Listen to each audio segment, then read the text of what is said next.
अब ये जो सुख मिला है ये फीका लगेगा उसके आगे, इसलिए अब चोरी करने चलो।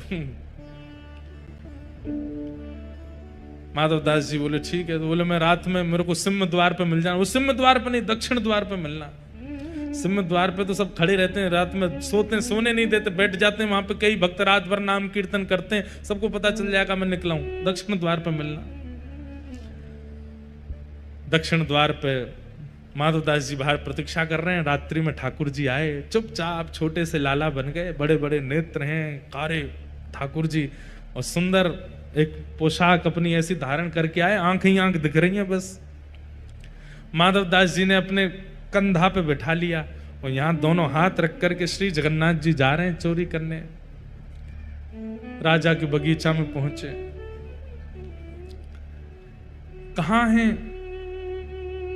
बोले देखो सामने कटहल का पेड़ है, वहां चलो। पहुंच गए बगीचा में, अंदर जाकर के जगन्नाथ जी उतर गए नीचे। ठाकुर जी बोले अब ऊपर चढ़ना पड़ेगा, ऊपर से कटहल तोड़नी पड़ेगी।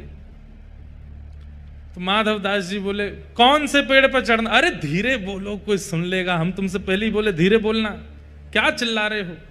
जैसे ही माधवदास जी बोले इतने में कौन से पेड़ पर चढ़ना है, तो बगीचे का मालिक उठ गया। बोले मैं बताता हूं कौन से पर चढ़ना, रुको।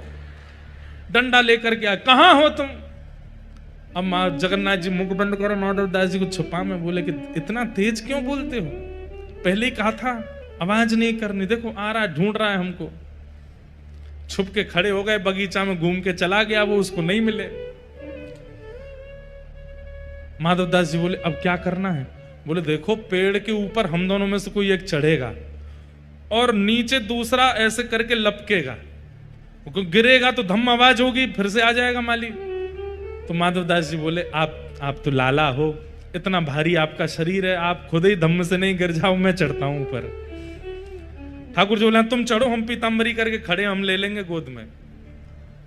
ऊपर चढ़ गए माधवदास जी। अब कटहल लेकर के अब माधवदास जी ऊपर से चिल्ला के पूछ रहे कौन सा दूं, जे वाला कि वो वाला? ठाकुर जी बोले मरे खड़ो रहे ऊपर ही। इतने में ही बगीचा वाला बोले मैं बताता हूं कौन सा। ठाकुर जी तो वहां से भाज गए।